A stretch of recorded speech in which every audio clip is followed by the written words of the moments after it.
à l'heure, il y a un coût pour la télévision locale. C'est-à-dire qu'il ne faut pas partir du principe que la télévision coûte cher. Et que nous, on est un pays compliqué. On a une antenne à Koné, on n'a pas encore d'antenne à Lifou, on veut installer une antenne à Lifou. Il y a Kanala, Kwawa, c'est loin, Belep, c'est... Et que si on veut faire cet effort-là, il faut qu'on investisse dessus. Aujourd'hui, c'est France Télévisions, mais demain, si le pays veut récupérer la compétence audiovisuelle, il faut tenir compte de ça. Voilà. Alors après l'homme de télé, un homme qui a aussi fait de la télé, mais qui est surtout côté de la radio, Christian Prost, le fondateur et l'ancien président de Radio Rythme Bleu. Ouais, je vais essayer de synthétiser un peu, mais de poser le débat. Quels seront les médias de demain? On peut constater, on peut dire tout de suite que l'évolution des médias en Calédonie sera la même que les médias en métropole, mais qu'elle sera limitée et qu'elle sera un peu conditionnée par l'étroitesse du gisement démographique et publicitaire, par les moyens. C'est ce qu'on constate aujourd'hui, c'est ce qu'on constatera encore demain, avec les nouveaux médias, etc. La deuxième chose, pour répondre à la question que vous n'avez pas posée, moi je suis contre le transfert de l'article 27 en matière de communication audiovisuelle. Et je vais tout de suite poser pourquoi, parce que le débat en disant pourquoi. Ce matin, je parlais avec un juriste qui est dans la salle, comme ça, et il m'a dit, à propos du cadre juridique, il n'y a pas de problème, ça peut être transféré. En transfert, l'essentiel est quand même que ça reste inscrit dans les exigences de la Constitution, à propos du droit d'informer, etc. Après, lorsqu'on passe au transfert du CSA, ok, la compétence audiovisuelle, le CSA, pourquoi faire? Pour rien, le vide, chacun fait comme il l'entend. Pour le gouvernement gère les compétences du CSA, les prend à son compte.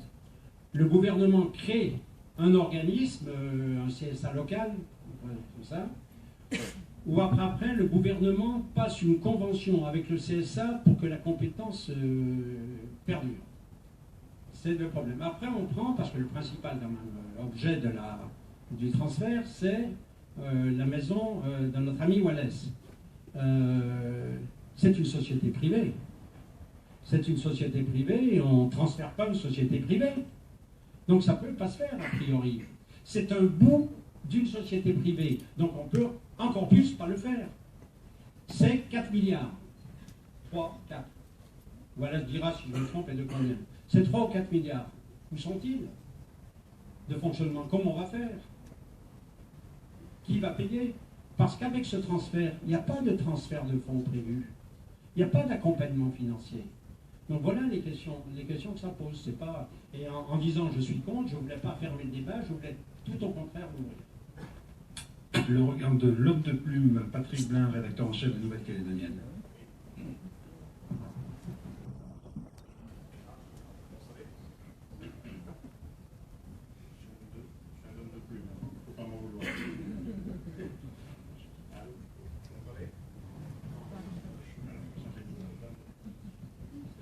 Oui.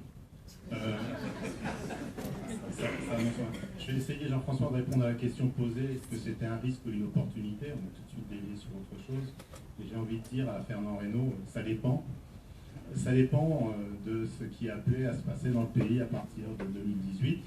On sait très bien que la presse est le quatrième pouvoir, comme on l'appelle, et qu'évidemment, tous les régimes qui ont été un peu instables politiquement le savent, c'est le premier endroit ou l'un des premiers endroits où on débarque pour mettre la main sur la communication lorsque un coup d'État se prépare ou lorsqu'un coup d'État intervient dans un pays.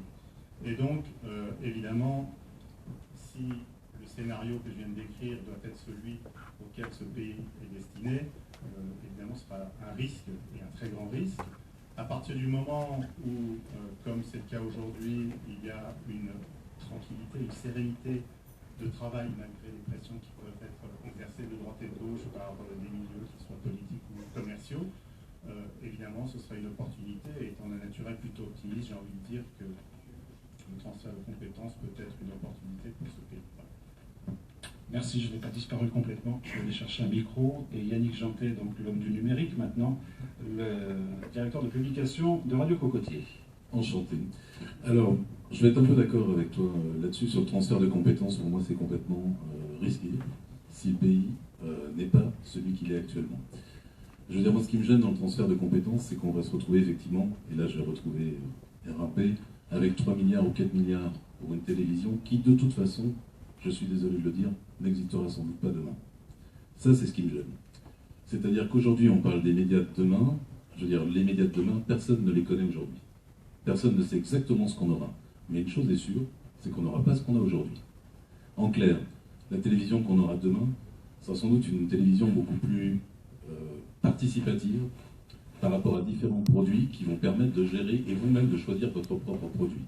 On est très très loin d'une équipe de 35 heures par semaine, lorsque dans le numérique, certaines personnes font déjà 35 heures quasiment tous les 2 jours. Je veux dire par là qu'on est dans un autre débat sur les médias de demain, où, si vous savez prendre le virage numérique, et vous allez peut-être le prendre, ou comme le prend les nouvelles ou autres, vous aurez une autre forme complètement de médias, et c'est cela, j'espère que vos enfants apprécieront en tout cas. Merci Yannick. Voilà pour ces propos introductifs. On va vous donner la parole. Donc n'hésitez pas, levez le doigt bien haut. Si vous avez des questions, des réflexions, vous pouvez les poser à l'un ou l'autre des intervenants, que ce soit les historiens ou les 4 professionnels qui sont devant vous. Donc on reste à votre disposition. N'hésitez pas à vous manifester. Et visiblement, moi, de ce que j'ai entendu déjà dans ce qui a été exprimé, c'est que la question économique semble cruciale dans le cadre du transfert de compétences et dans l'évolution des médias en Nouvelle-Calédonie. C'est-à-dire qu'aujourd'hui, est-ce qu'il y a de la place pour tous les médias, pour d'autres médias, pour une multiplication des médias? Est-ce que l'un ou l'autre veut répondre à cette question? Patrick Boulin.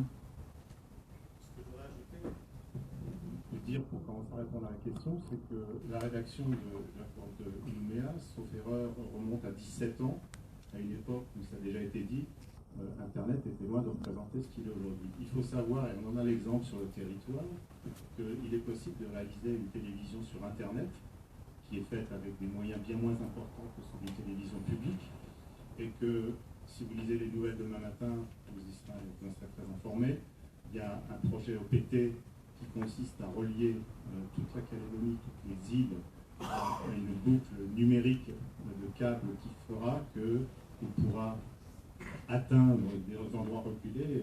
Voilà, si tu parlais de Canada, de Hawaï, de la côte Est, avec en gros un simple abonnement Internet, on pourra avoir accès à une télévision faite dans une cave, pardon de dire comme ça, par 3 personnes qui seront ou ne seront pas journalistes, et on reviendra peut-être dans ce débat sur l'émetteur des contenus. Et donc forcément, la notion économique qui est prégnante peut être contournée par ce biais, parce que les télévisions numériques coûtent infiniment moins cher à fabriquer, même si ça reste des sommes d'argent conséquentes. Les systèmes